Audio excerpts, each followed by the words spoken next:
Puji Tuhan, Shalom.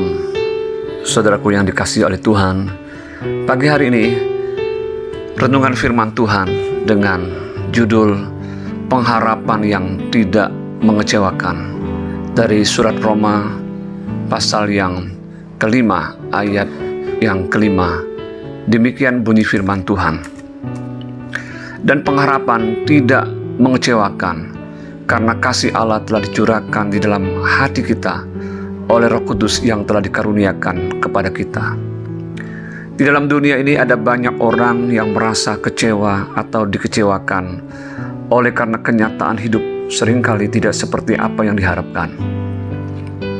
Apalagi hari-hari ini di tengah badai pandemi ini, ada banyak orang merasakan pahitnya kehidupan saat kehilangan orang-orang yang dikasihi, kehilangan mata pencarian karena di PHK, pemutusan hubungan kerja, keadaan ekonomi yang sulit dan hancur-hancuran, merasa sendiri dan ditinggalkan, dan perasaan terintimidasi dan dibayang-bayangi oleh rasa takut dan cemas bila terinfeksi dan mengalami kematian.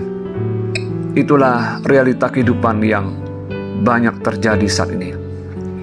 Firman Tuhan hari ini memberitahukan kepada kita ada satu pengharapan yang tidak akan pernah mengecewakan kita, yaitu pengharapan di dalam Allah yang mengasihi kita oleh Yesus Kristus yang telah mati dan menyelamatkan kita dan memberikan jaminan kepastian diselamatkan dari murka Allah. Dalam Roma 5 ayat 9, kita telah dibenarkan oleh iman dan hidup di dalam damai sejahtera dengan Allah.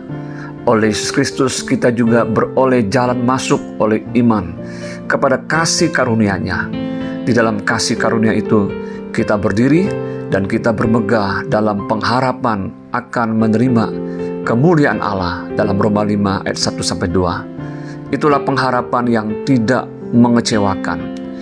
Keadaan dan situasi di dunia dapat sewaktu-waktu berubah, mengalami kegoncangan dan masuk dalam masa-masa yang sukar.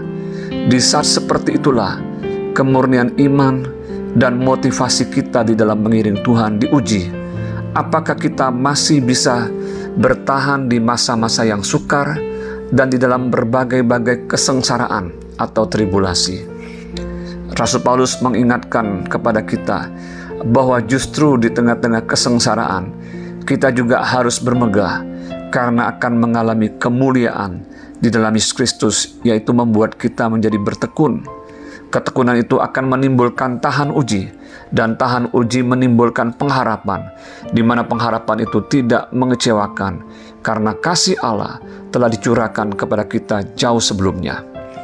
Dunia, keadaan, dan manusia dapat mengecewakan kita, namun Allah di dalam Yesus Kristus tidak pernah mengecewakan kita kalau kita sungguh-sungguh beriman dan setia kepadanya sampai akhir. Kepada siapa dan apa pengharapan kita akan menentukan masa depan kita.